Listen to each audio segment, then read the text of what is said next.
en la línea telefónica al diputado por la región del Maule, Jaime Naranjo, que ya lo tenemos en la línea telefónica, desde la Isla Grande de Fuego.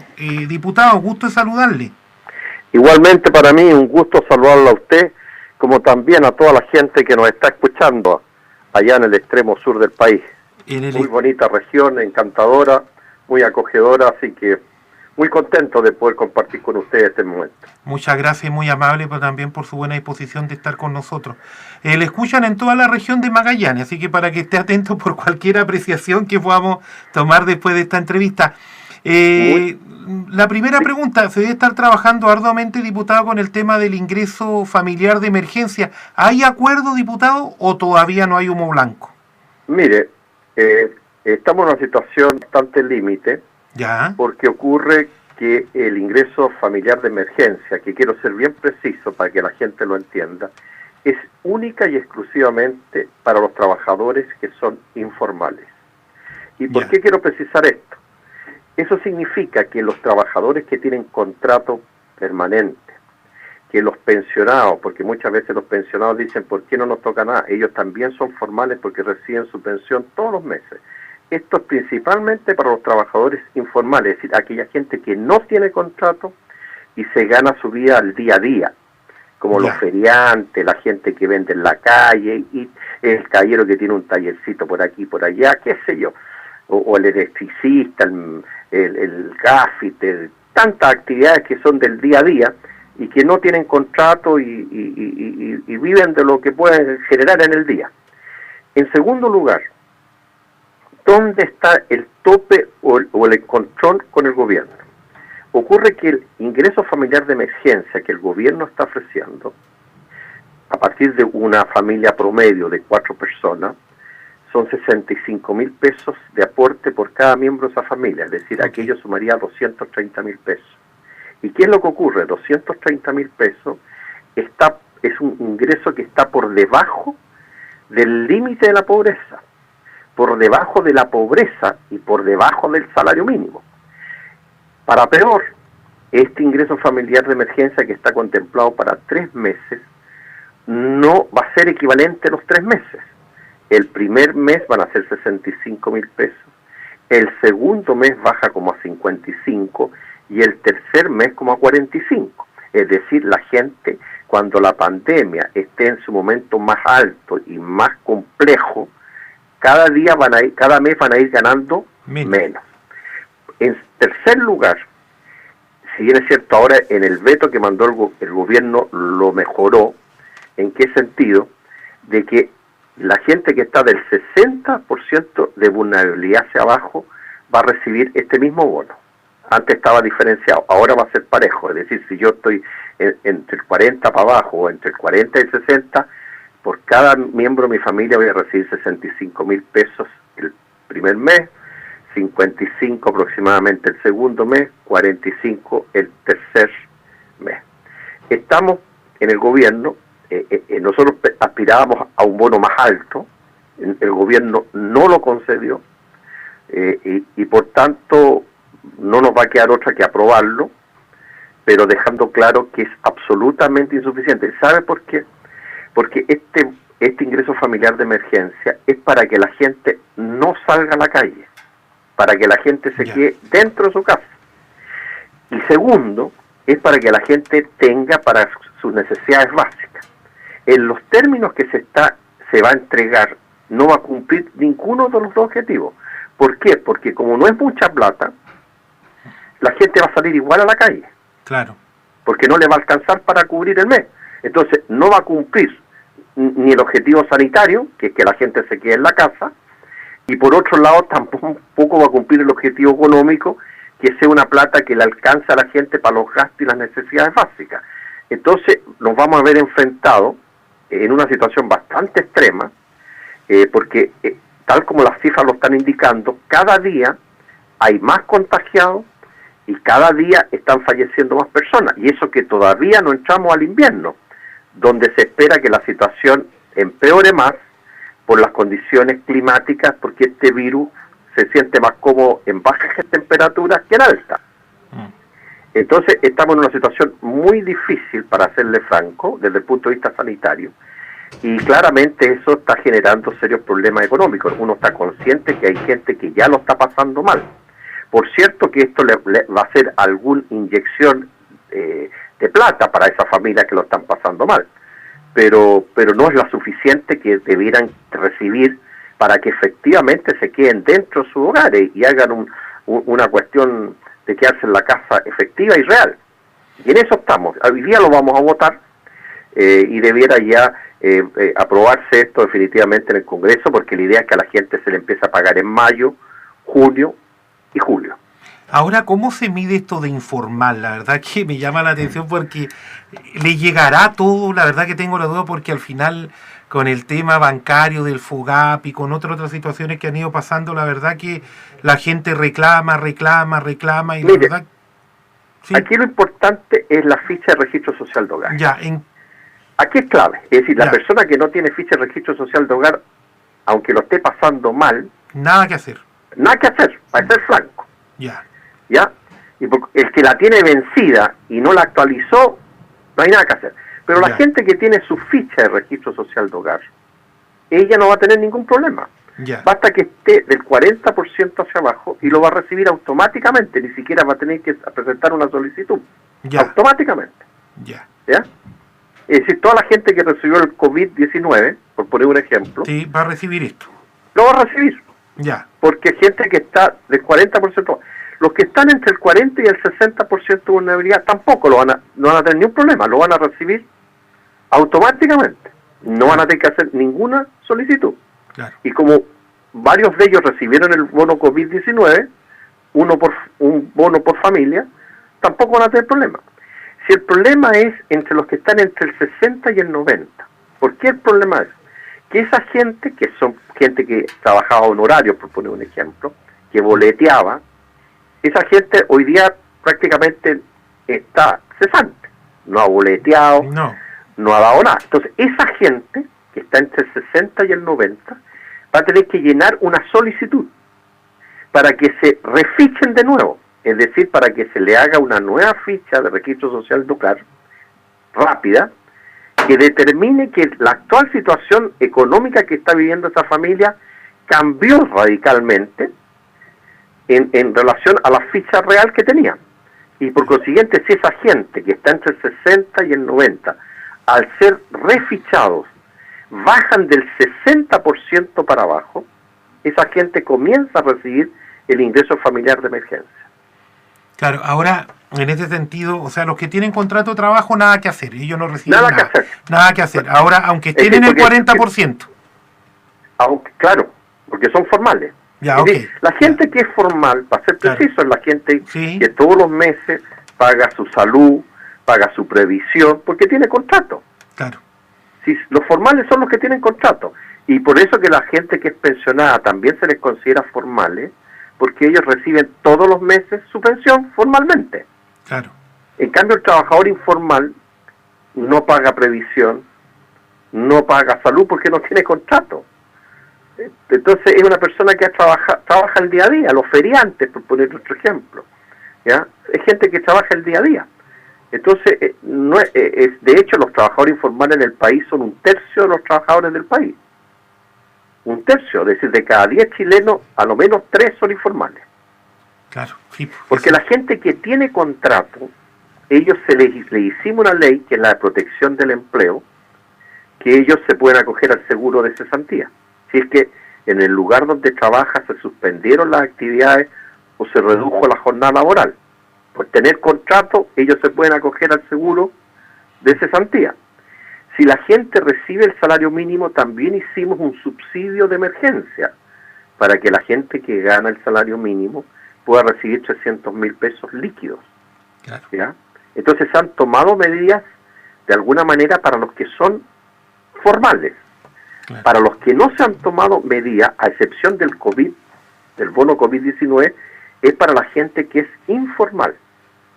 Y por eso que se crea este ingreso familiar de emergencia, justamente para apuntalar a esas familias que, como viven del día a día, y probablemente en Punta Arenas y en todo el extremo sur del país debe haber mucha gente, por ejemplo los pescadores, por poner un ejemplo, ellos viven del día a día porque viven de la pesca. Pescadores de orilla. Exactamente, que son pescadores artesanales, y esa gente a lo mejor no ha podido pescar, han tenido problemas, y así uno podría hacer tanta gente que desarrolla actividad en el sector agrícola, y que trabajan así, pero no tienen contrato. Por poner un ejemplo, una persona que a lo mejor tiene un colectivo, tiene un taxi, no tiene contrato. No tiene contrato, no. Y hoy día probablemente ese caballero que tiene colectivo o tiene taxi tiene serios problemas para poder, ha disminuido mucho su ingreso. Claro. Siempre y cuando... Antes, a lo mejor cuando él hizo su ficha de protección social, él quedó entre el 60 y el 90. Claro. Porque claro, cuando estaba todo normal, su actividad de taxista o de colectivero le generó ingresos que lo situaron entre el 60 y el 90. Hoy día esa persona va a poder pedir un refichaje para poder, para que lo cambien de grado de vulnerabilidad. Claro. Ahora ya nos quedó súper claro, muy clara la apreciación y es súper bueno que así le claro, me dice acá, no pregunta, bueno, pero eso un trabajador me pregunta, pero según claro, un trabajador social le dice que se renueva automáticamente, no. Ahí hay que llenar el documento sí o sí, diputado. No puede. Si va al municipio tiene que pedir ese documento. Se llena en el municipio y ahí tengo. Exactamente, va a tener que hacer esa solicitud. Ya. Para que yo estoy entre el 60 y el 90. Esa solicitud la voy a tener que hacer en el Departamento Social Municipal. Claro. Porque son ellos los que llevan la ficha de registro social de hogar. Eso, claro, va a tener que hacer. Por consiguiente, ellos van a tener que determinar. Y además es muy fácil que esa persona pueda acreditar que sus ingresos bajaron a la nada, porque como últimamente no ha dado boleta, tampoco ha trabajado en horario, entonces no ha tenido ingresos, entonces es muy fácil ver el impuesto interno que esa persona no ha pagado ni nada, porque no ha dado ni boleta, entonces va a ser relativamente fácil, porque a veces nada es tan fácil, de acreditar que esa persona durante estos últimos meses no ha pagado ningún impuesto honorario. Claro. O de boletas, que le entregaba boletas por los servicios profesionales que prestaba o por los servicios que sea de cualquier naturaleza. Lo mismo, por ejemplo, cuántos maestros que normalmente se le llama maestros chasquilla, que son los que van a la casa, le pintan, le arreglan aquí, allá, o le hacen pequeños trabajitos en el hogar. Un jardinero, por poner otro ejemplo.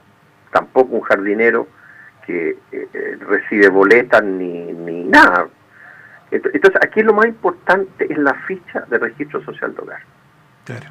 Es clave. Es decir, si yo no la tengo, poco o nada se puede hacer. Nada que hacer. Bueno, en su región usted del Maule, pues en su región del Maule debe haber mucha gente temporera, sobre todo en el tema de la fruta y todo lo demás, gente del campo. Ahí el caso debe darse, pero con mucha fuerza. Con mucha fuerza, claro. Allá tenemos principalmente trabajo estacional, es decir, en los meses de primavera, verano se trabaja, en los meses de otoño, invierno no hay trabajo prácticamente, muy menor. Claro. ¿Qué le ha parecido a usted, diputado, esta polémica de repente que se ha ido creando entre la cifra entre el gobierno argentino y nuestro gobierno chileno? ¿Cuál es su impresión? Mire, yo soy presidente de la Comisión de Relaciones Exteriores de la Cámara de Diputados y a mí me ha parecido, y quiero ser muy franco, esta no es una competencia deportiva. ¿Quién es el que tiene menos contagiados o quién es el que tiene menos muertos? Claramente aquí hay un diseño, una estrategia distinta en ambos países. Argentina hizo un diseño y una estrategia de cuarentena inmediata y general en el país. Nuestro país hizo otra estrategia que fue no hacer cuarentena y después empezar a hacer cuarentena aislada o en determinados lugares del país. Si usted después de que conocimos esto en marzo, analiza abril y analiza mayo y dice, a ver, hagamos una comparación, ¿cuál de las dos estrategias ha sido más eficaz? Esta de haber desde el inicio haber creado cuarentena o esta otra que lo fue haciendo paulatinamente. Y si usted analiza las cifras fríamente, claramente ha sido más exitoso la estrategia que desarrolló Argentina que la que hemos desarrollado nosotros, en términos de números, de contagiados y en términos de fallecidos. Porque ¿sabe cuál es el problema que vamos a tener nosotros? Y es lo que muchos especialistas señalan, que vamos a terminar en una cuarentena total en el país. Cuando eso a lo mejor lo podríamos haber hecho en marzo, o lo podríamos haber tomado esa decisión en abril. Entonces como que estamos en el país tomando las medidas atrasadas, no en el momento que cabría haberlo hecho. No se están tomando oportunamente, sino que son medidas que se están tomando y ya en situaciones extremas. Porque por mucho que ahora el país entrara en una cuarentena total, la cantidad de contagiados ya se masificó. Por consiguiente, eso es un dato que nos indica que no estamos pudiendo controlar aquello. Porque ya esa medida, por cierto, puede ser atinada todavía, pero no va a tener el mismo impacto si hubiéramos tomado esa decisión a lo mejor en marzo o en abril. Ahora en Santiago la situación en la región metropolitana nosotros es caótica. Es caótica. Está caótica. Claro. Está incontrolable. Claro. Porque lamentablemente Santiago, que era una región que todos sabíamos que ahí iba a estar el foco principal, por la cantidad de gente que vive, por lo hacinada que vive esa gente, y claramente ahí iba a haber un fenómeno multiplicador tremendo. Y las cifras lo están indicando, más del 80% de los contagiados del país están en la región metropolitana. Y lamentablemente el gobierno, cuando el colegio médico, cuando los especialistas les dijeron que en la región metropolitana debiera cerrarse, dijeron que no era necesario. Porque hubo una lógica economicista. Se quiso dar preferencia a la cuestión económica por sobre la vida de las personas. Y bueno, ahí están los resultados. Claro, o sea, ¿usted cree que hoy día el empresariado ha tenido mucho que decir en esta pandemia? Yo creo que no se han portado bien, para serle franco. Para nada. Mire, fíjese usted, en el sistema financiero y bancario hicimos una ley especial de FOGAPE para que las pymes se pudieran acoger a ciertos beneficios crediticios que le permitieran por lo menos a las pymes sobrevivir estos meses.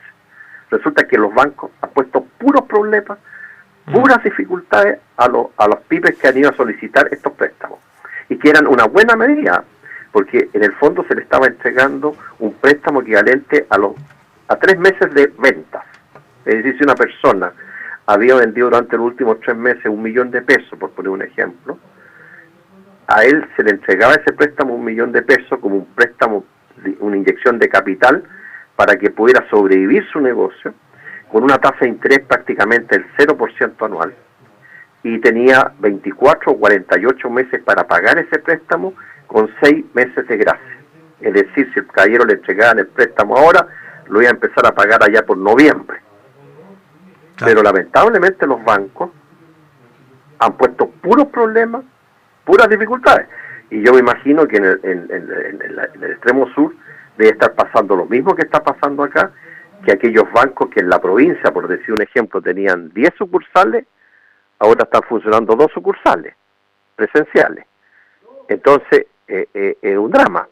Es decir, usted viera las filas de gente que se hacen aquí en los bancos, aquí en Valparaíso y en Viña del Mar, donde los bancos han cerrado sucursales y han dejado abierta una sola sucursal para toda la provincia. Entonces usted ve 200, 300 personas haciendo fila para entrar al banco. Entonces no hay ninguna explicación. Entonces, capaz que los bancos hayan acogido a la ley de protección del empleo, que ha sido la otra sorpresa que nos hemos llevado. Sí, pues puede ser. La ley de protección del empleo era para los chicos, principalmente para las pymes, para las micropymes, para los medianos, y resulta que nos encontramos con la sorpresa que las grandes empresas se estaban acogiendo a la ley de protección del empleo, y para peor, estaban repartiendo utilidades, pero no tenían plata para pagar los salarios de los trabajadores. Entonces, la gente se pregunta, pero ¿cómo? Si tienen plata para recibir utilidades, quiere decir que tienen plata para pagar los salarios de los trabajadores, pues. Claro. Entonces ha sido, es decir, yo creo que las señales que ha dado el mundo empresarial han sido lamentables. Es decir, cuando a los empresarios les va mal, todos los chilenos les tenemos que ayudar para que ellos se puedan recuperar. Pero cuando a los chilenos les va mal, los empresarios dicen, esta plata es mía. Claro. Y no aportan nada, no ayudan en nada. Claro, entonces un egoísmo extremo. Es decir, cuando ellos tienen pérdidas, socializamos las pérdidas. Y todos los chilenos los ayudamos para que salgan adelante. Pero cuando tienen las ganancias son mías.